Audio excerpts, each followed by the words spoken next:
సంగతి కూడా మనకు తెలియదు. ఈ ఎడమ ముక్కు నుంచి శ్వాస తీసుకున్నప్పుడు ప్రాపంచిక పనులు సక్సెస్ అవుతాయి.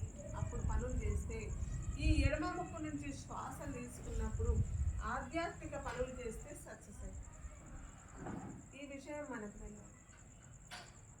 అప్పట్లో మనం గురువులని పండితులని పోయి వాళ్ళ దగ్గర కలిసినప్పుడు ఏంటంటే సూర్యనాడి చంద్రనాడి అని నాడులు చూసుకొని జాతకం చెప్పేటాళ్ళు.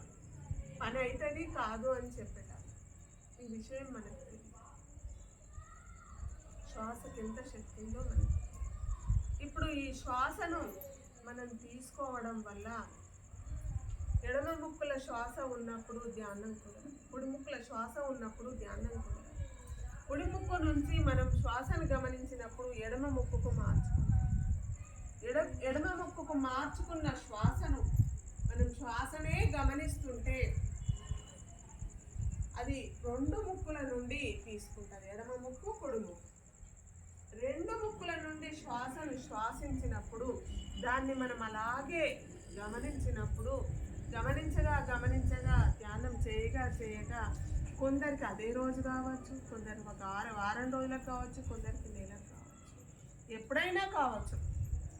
ఈ శ్వాస అనేది మనము నాసిక నుండి నాభి వరకు తీసుకుంటాం, ఒడ్డు వరకు.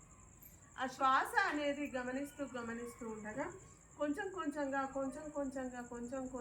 చిన్నది అవ్వుకుంటూ ఈ బ్రుకుటి మధ్యన ఆగిపోతుంది శ్వాస.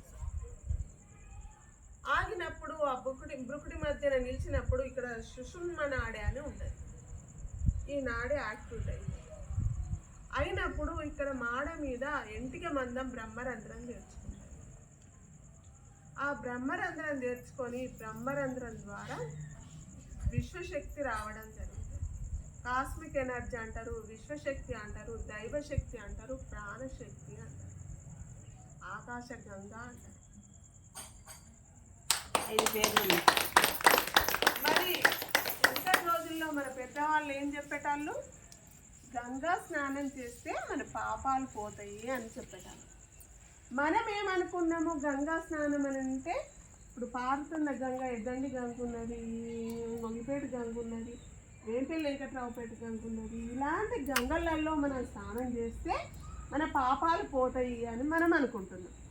కానీ ఆ గంగలో స్నానం చేస్తే మన పాపాలు ఎందుకు పోతాయి? గంగ ప్రవహిస్తున్నప్పుడు ఔషధి మూలికల నుండి ప్రవహిస్తుంది కాబట్టి ఆ ఔషధి మూలికల శక్తి యాంటీబయాటిక్ అనేది ఆ నీటికి వచ్చి